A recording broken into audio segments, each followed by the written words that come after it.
एक समय में जो रिश्ते प्यार भरे हैं और प्रेम से परिपूर्ण है, उन्हीं रिश्तों में जब दरार आ जाती है तो लगता है जीवन खाली खाली सा। क्यों होते हैं प्यार भरे रिश्ते इतने दुखदाई किसी समय के बाद, और क्या हम इसे रोक सकते हैं? यही समझना है आज की वीडियो में।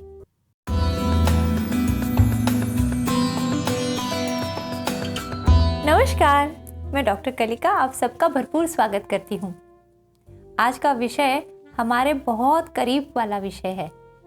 जानते हैं हम सब कि बचपन से हम कहानियाँ सुनते हैं, एक था राजा एक थी रानी, फिर दोनों की हो गई शादी और यहीं पे सारी फिल्में ख़त्म हो जाती है, कहानियाँ ख़त्म हो जाती है। And they lived happily for ever, ऐसा एक टैग आता है और यहीं पे पूरा एंटरटेनमेंट वर्ल्ड जो है वो अपनी कहानी ख़त्म करता है। किंतु क्यों नहीं दिखाते कि शादी के बाद क्या होता है, कैसे रहते हैं रिश्ते, कैसे लोग रहते हैं खुश या फिर नहीं रहते हैं खुश। टीवी सीरियल्स में भी अगर हम देखें तो हमें क्या दिखता है कि शादी के बाद सिर्फ दिखाते हैं कि सास और बहू की नोकझोंक, नहीं तो वही पुराना पति पत्नी और वो वाला किस्सा। इससे आगे हमारी प्रतिभा की दौड़ जाती ही नहीं है, क्योंकि यहीं से कहीं मुश्किलें शुरू हो जाती है। जिस जद्दोजहद में लगे होते हैं नायक और नायिका कि हमारे प्यार को अंजाम दिया जाए और हमारे प्यार को शादी का नाम दिया जाए, और हर मुसीबतों से तकलीफ़ों से लड़ते लड़ते वो फाइनली शादी कर लेते हैं। लेकिन इसके बाद क्या वो खुश रहते हैं? क्या वो जीवन खुशी से भरपूर होता है? क्या उसमें आत्मोन्नति होती है? यही सब अगर नहीं हो रहा है तो क्यों नहीं हो रहा, ये सोचने की बहुत बड़ी आवश्यकता है। और यहीं पे एक बहुत महत्वपूर्ण मुद्दा आ जाता है कि हम शादी क्यों करते हैं। मतलब सभी लोग शादी क्यों करते हैं? कहीं ना कहीं हमारी कुछ ज़रूरतें होती है, जैसे शारीरिक ज़रूरतें हैं, मानसिक ज़रूरतें हैं, बौद्धिक है, आर्थिक है, सामाजिक है, कौटुंबिक है। किसी न किसी ज़रूरत के आधार पे इंसान को लगता है कि मुझ में ये कुछ अपूर्णताएं हैं और इन अपूर्णताओं को परिपूर्णता के स्वरूप तक लाने के लिए मुझे यह आवश्यक है कि मैं किसी से जुड़ जाऊं। तो शुरू में क्या हो जाता है कि एक से दो बन जाते हैं। लड़कियों को लगता है कि हाँ, कोई राजकुमार मेरे जीवन में आएगा और मेरे जीवन की सारी खामियां जो है उसके आने के बाद पूर्ण हो जाएंगी और मैं खुशी से रहूंगी, मेरा जीवन बहुत आनंदपूर्ण रहेगा। लड़कों को भी लगता है, लड़कों की माँओं को भी लगता है कि बहुत अच्छी सी सुसंस्कारित सुंदर सी बहू आ जाएगी और मेरा पूरा संसार खुशियों से भर देगा। तो यहाँ सोचने वाली बात यह है कि हम देख रहे हैं कि हमारे यहाँ जो गड्ढे हमने खोदे हुए हैं अपनी व्यक्तित्व में, अपने जीवन में, उसे भरने के लिए हमें किसी और की ज़रूरत है। और हम सोचते हैं कि मेरा जीवन आनंदी इसलिए नहीं है कि मुझ में ये चीज़ें मेरे पास नहीं है, और उसी में से एक चीज़ है मेरे जीवन साथी या फिर आगे चल के मेरे बच्चे। शादी तो कर लेते हैं, यहीं पे परिपूर्णता का अनुभव होना चाहिए, किंतु होता नहीं है। साल 2 साल में उन्हें लगता है कि नहीं, ये घर अधूरा सा है, कुछ कम है इसमें। फिर कहते हैं नहीं, हम 2 से 3 बन जाते हैं। फिर एक बच्चा आ जाता है, उन्हें लगता है कि हाँ, अब हमारा परिपूर्ण सा जीवन हो गया है। फिर धीरे धीरे लगता है कि हाँ, ये अकेला है, इसके साथ कोई चाहिए जो इसे भी खुशी दे। तो चलो 3 से 4 बन जाते हैं। चलो अच्छी बात है कि आजकल लोग 4 में या 3 में ही रुक जाते हैं, वरना तो ये लाइन चलती रहती थी। कहीं ना कहीं हमें लगता है कि बाहरी चीज़ों से मुझे पूर्णता प्राप्त होगी, किंतु समझने वाली बात यह है कि 2 imperfect people cannot create a perfect relation। मतलब हम जब तक अपेक्षाएं लेके चल रहे हैं और स्वयं पे काम नहीं कर रहे हैं, तब तक क्या होगा, इस प्यार भरे रिश्ते से जो शुरुआत में तो हर कोई देना चाहता है। पत्नी चाहेगी कि मैं पति के लिए ये करूं, वो करूं, बहुत कुछ करना चाहती है, कर भी लेती है। पति को भी लगता है कि मैं इसे कुछ सरप्राइज दूं, इसे खुश रखूं, इसकी ज़रूरतें पूरी करूं। बहुत अच्छी स्थिति होती है यह। किंतु धीरे धीरे क्या हो जाता है, जैसे साथ रहने लगते हैं 24/7, तो अच्छाइयों के साथ साथ खामियां भी सामने आने लगती हैं। फिर कहीं ना कहीं लगने लगता है कि हाँ, जो अपेक्षाएं मैंने इस रिश्ते से रखी थी वो शायद पूरी नहीं हो रही, फिर सामने वाला बंदा या बंदी जो है वो ये पूरी नहीं कर पाती, फिर एक मन में चिढ़ सी आ जाती है, अपेक्षाएं बढ़ने लगती है, अपेक्षा भंग होने लगते हैं। फिर भी हम सोचते चलो कोई बात नहीं, थोड़ा सा बदल देते हैं सामने वाले को। तो पत्नी लग जाती है पति को कैसे बदले इसमें, और पति लग जाता है कि पत्नी को कैसे बदले। अब ये दोनों ही काफी नहीं होते, घर में और भी रिश्ते होते, वो भी चाहते हैं कि बहू को बदले, बहू चाहती है सास को बदले। तो ये एक दूसरे को बदलने की खींचातानी जो शुरू हो जाती है, इसमें अहंकार के टकराव आ जाते हैं, और इस अहंकार के टकराव में एक प्रतिरोध निर्माण हो जाता है। और प्रतिरोध ऐसा है कि दूसरा मुझे बदल नहीं सकता, मैं अगर बदलना चाहूंगी या चाहूंगा तभी कुछ होगा। बस यही समझने वाली बात है।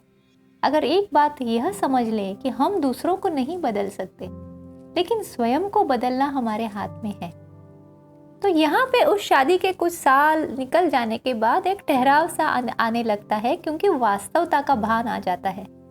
हमें पता चलता है कि नहीं, हम जो सोच रहे थे वो सपनों की दुनिया सिर्फ काल्पनिक थी, और जो वास्तव है यहाँ पे हमें स्वीकार करना है सामने वाले व्यक्ति को, इस रिश्ते को। अब स्वीकृति मतलब हर चीज को मानना नहीं होता है, किंतु समझना होता है कि नारियल का पेड़ है तो नारियल आएगा, कटहल का पेड़ है तो कटहल ही आएगा। अगर आम चाहते हैं तो आम का पेड़ है क्या, यह समझना है। तो हम जो चाहते हैं और जो वास्तव है, इसके बीच में जो अंतर है, ये धीरे धीरे धीरे कम होने लगता है, और हमें ये समझ में आता है कि चलो जो है फिर भी अच्छा है।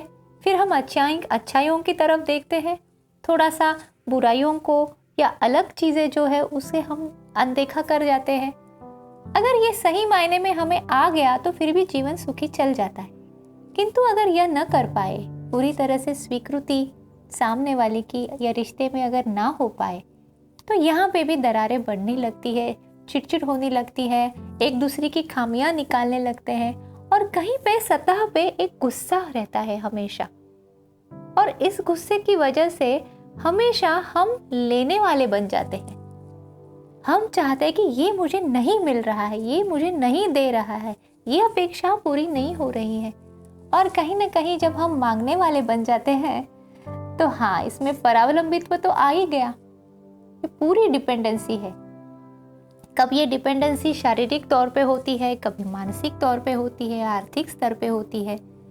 तो यहाँ पे आके कहीं रुक के हमें समझना है कि मैं कितनी परावलंबी हूँ इस रिश्ते में।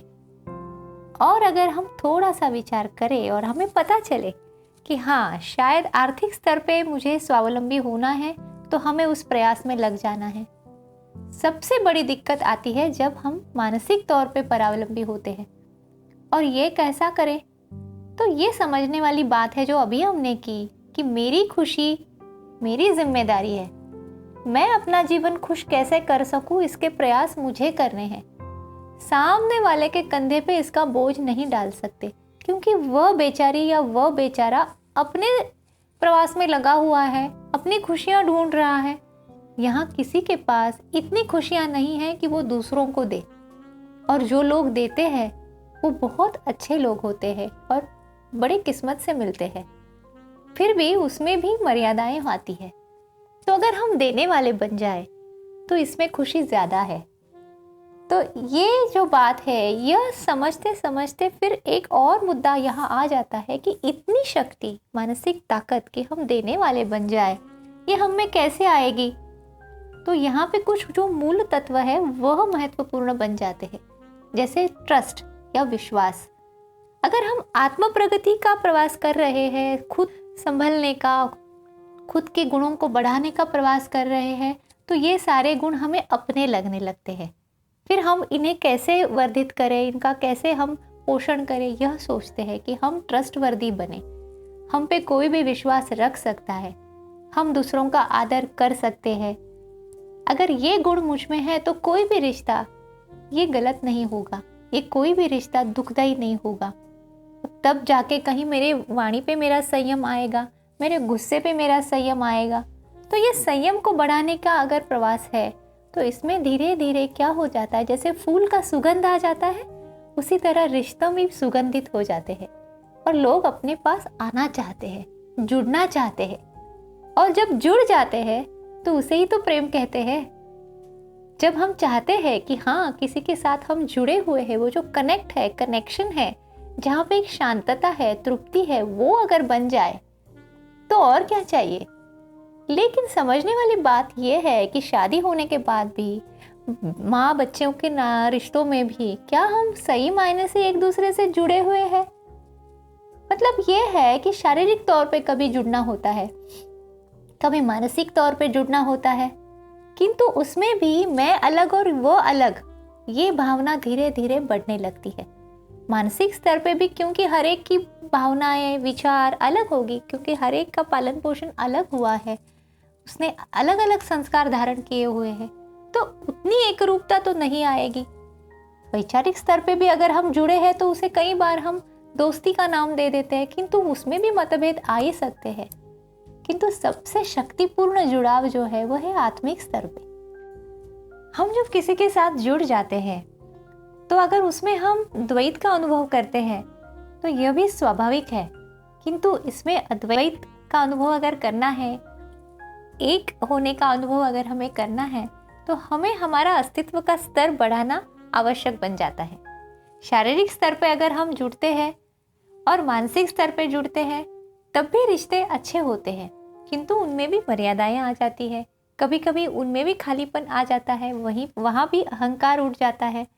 किंतु अगर हम ये समझ रहे हैं कि कहीं पे आत्मिक स्तर पे सामने वाले व्यक्ति में और मुझ में ज़्यादा अंतर या अंतर ही नहीं है, तो होता है ऐसे कि दो लहरें तो अलग दिखती है किंतु पानी तो एक ही है। इतना सुंदर अगर रिश्ता बन जाता है, इतनी समझदारी अगर दोनों ही व्यक्तियों में आ जाती है, तो जो ऊपरी ऊपरी विभिन्नता है, जो अलग चीज़ें हैं, उन्हें उतना महत्व नहीं दिया जाता और वह रिश्ता स्वाभाविक स्तर पे बहुत ही सुखदायी हो जाता है। किंतु ये रिश्ता जब आ जाता है, कोई ऐसी बात नहीं है कि हमने कोई रकम सेफ डिपॉजिट में रखी हुई है और वो हमें हर महीने उसका इंटरेस्ट मिलता जाएगा। रिश्ता हमेशा, या शादी संबंध, ये हमेशा डायनामिक होता है, मतलब क्रियाशील होता है।